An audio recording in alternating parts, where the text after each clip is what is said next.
The main challenge I had with Mametz was that I was portraying two different characters. One being Willem de Sitter, which was a Dutch scientist, and the other being Officer Taylor, Signals Officer Taylor. Now, with any opportunity you have to portray two different characters, I think the most important thing is to have a contrast. I saw the Padre earlier, just before dawn. Morgan? Yes. What was he doing out so early?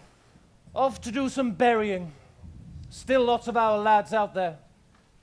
He'd just come back from Free Corps, hadn't slept all night. The Theory of General Relativity by Albert Einstein. Its predictions are truly extraordinary. That gravity is not a force, but a consequence of the fact that space-time is warped. And to make sure that those two characters are very different so that the audience don't get confused, thinking, oh, here he comes again, but he's dressed differently. There are several ways of doing this, and the most obvious one is with costume. With Willem de Sitter, I had a lovely suit and some glasses and a hat. And with Signals Officer Taylor, I had the full uniform. I was lucky in that the characters were very different. One was Dutch and the other was a Welshman. So immediately, voice-wise, the audience know the difference because one speaks with a Dutch accent and the other one speaks with a Welsh accent. Imagine that. Until 1916, humanity has always imagined that every event can be labeled by a consistent number called time.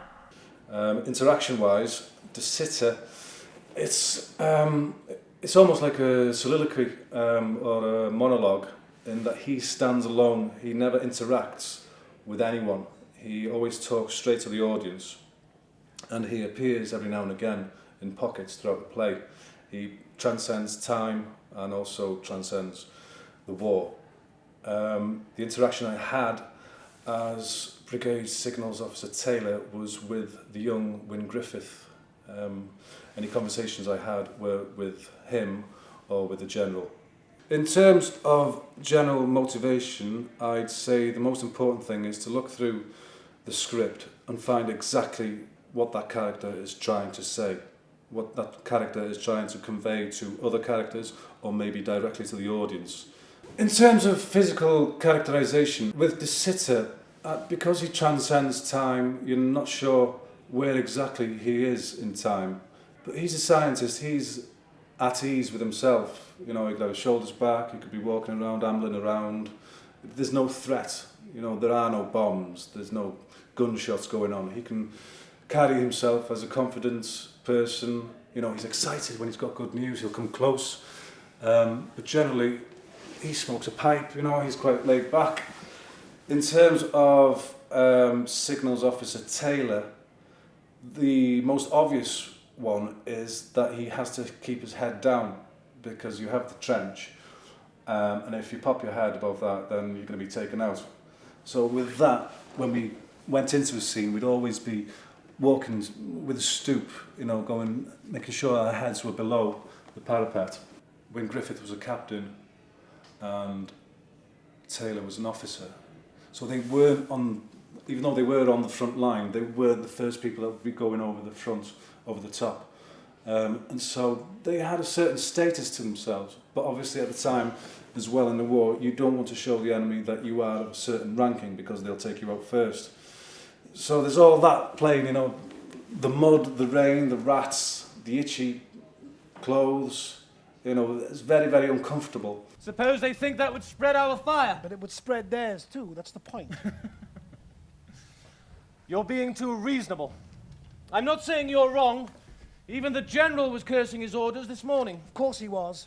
There could be 10 of him in there or 10,000, there's no way of knowing. When you read through the script, one of the first times you read through the script, you look for clues and you look for facts and truths, and that will help you when you build a character. For instance, with Signals Officer Taylor, he said something about some other people singing, and he said, I think it was in Welsh.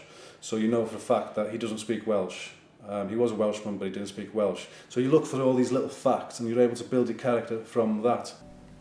Every shell that leaves the barrel of a howitzer, every bullet that spins from the rifling of a gun, they are all immediately in gravity's power. With De Sitter,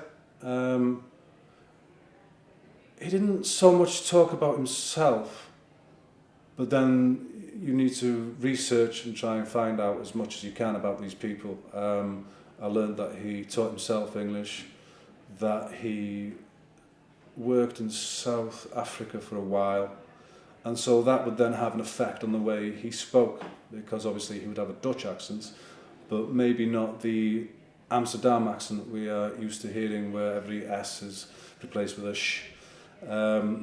So yeah, that's part of the process really, is to piece it all together and get as many, be a detective really, find as many clues as you can and whatever's true and bring that out, and that then helps you to create a character. Forwards and backwards, that is the problem. The gunners who made this bloody circle learned from us. And so will future generals and profiteers.